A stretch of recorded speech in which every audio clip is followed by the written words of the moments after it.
Day 8 of the Russian invasion of Ukraine. Here's the latest at this hour. Dramatic blasts happening all across the country, including the northern city of Cherniv. Verified dashcam footage capturing two large explosions hitting residential buildings, causing massive devastation. French President Emmanuel Macron speaking to Vladimir Putin on the phone for an hour and a half, pushing for an end to the fighting. A French government source telling ABC that after that call, President Macron now believes the worst is yet to come. And as Russian troops attempt to surround several major cities, a second round of peace talks just ended between Ukrainian and Russian negotiators in Belarus. An aide to President Zelenskyy saying Ukraine's priorities in the talks, reaching an immediate ceasefire, as well as the evacuation of civilians. But we do begin with those peace talks, and we are getting word that they went nowhere, as we still see reports of civilian areas and infrastructure getting targeted and destroyed in Ukraine. Let's get straight to the very latest with ABC's Aaron Katersky in Ukraine. Also, Phil Lipoff once again in Poland. Phil, let's start with you. What can you tell us about this second round of ceasefire talks that just ended in Belarus? Well, Kira, there was hope around the world, certainly, that something would come of these peace talks and the killing would stop. But as you mentioned, an aide to President Zelenskyy has said that the intended results were not reached. And what were the results that they wanted? President Zelenskyy wanted Russian troops out of his country to obviously stop attacking his country. Vladimir Putin has said he wanted to demilitarize Ukraine. Both of those goals are at odds.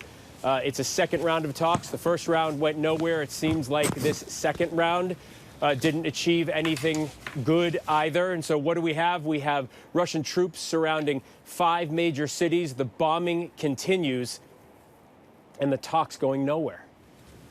So, Aaron, what do we know then, taking this news into light? Has it impacted troop movements at this hour? Doesn't seem to have impacted troop movements, but neither did the prospect of any talks. At least they agreed to keep talking, and a third round of talks is supposed to happen as soon as possible. But the conditions for those talks, we're not sure that what's going on the ground could really precede them, because there's been more bombardment of major Ukrainian cities. The Russians have taken their first one, Kherson in the southeast, a port city. They've been bombarding rather ferociously Mariupol. That's another strategic port city. The Russian naval fleet has been spotted off in the Black Sea, and that's menacing Odessa. And taken together, that could cut off this country's access to the sea. In the meantime, there's been heavy bombardment in Chernihiv, as you've said, and Kharkiv. And both of those cities, the local authorities tell us there have been civilian casualties. And so, Aaron, what do you make of that secret press conference that we also followed today with a much less optimistic President Zelenskyy? He gave the most frank assessment that we've heard about how long his forces can hold out against the Russians, telling ABC's Ian Pannell, I don't know. And he still is defiant. In his morning message posted on social media, he spoke about the invincibility of the Ukrainian people and the Ukrainian military. And he spoke once again in the news conference directly to Russians who may be listening, telling Russian mothers, don't send your sons to die here. But as he's projecting this confidence, he also knows that eventually, at some point, his forces can be overrun.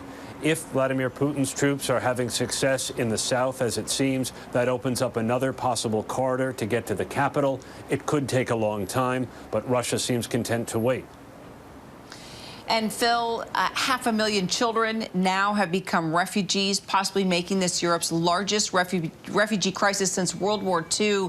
This has been the one story you have been on for us day and night, going on almost 2 weeks. At this point in time, at this hour, what are the biggest needs for those families?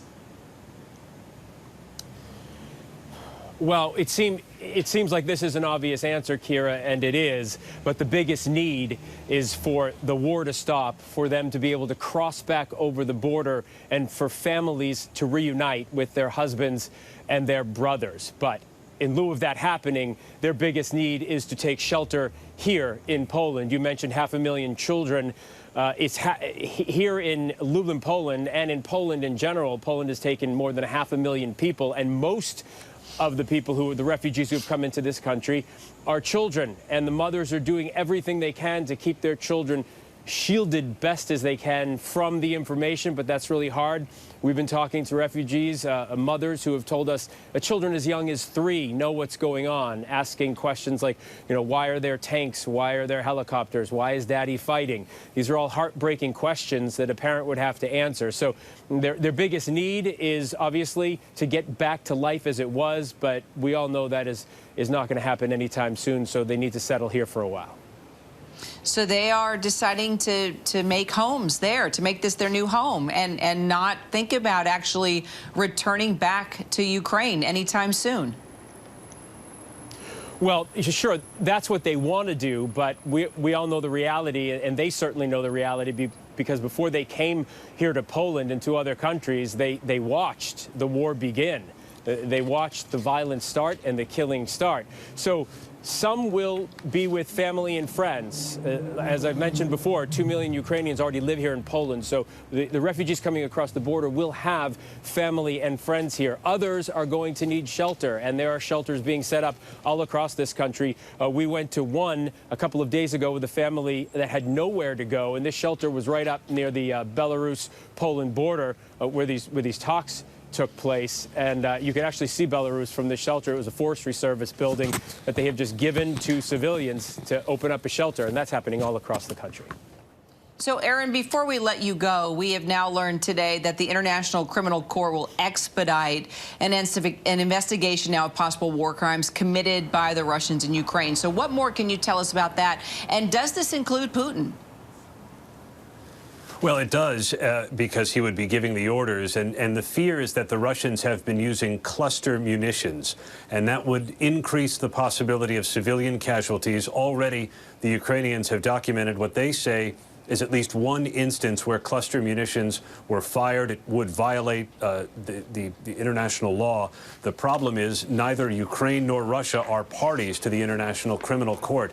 Ukraine said it will allow investigators onto its soil to confirm these reports of cluster munitions, but even if they come back with a positive result, we're not sure it's going to necessarily move Vladimir Putin.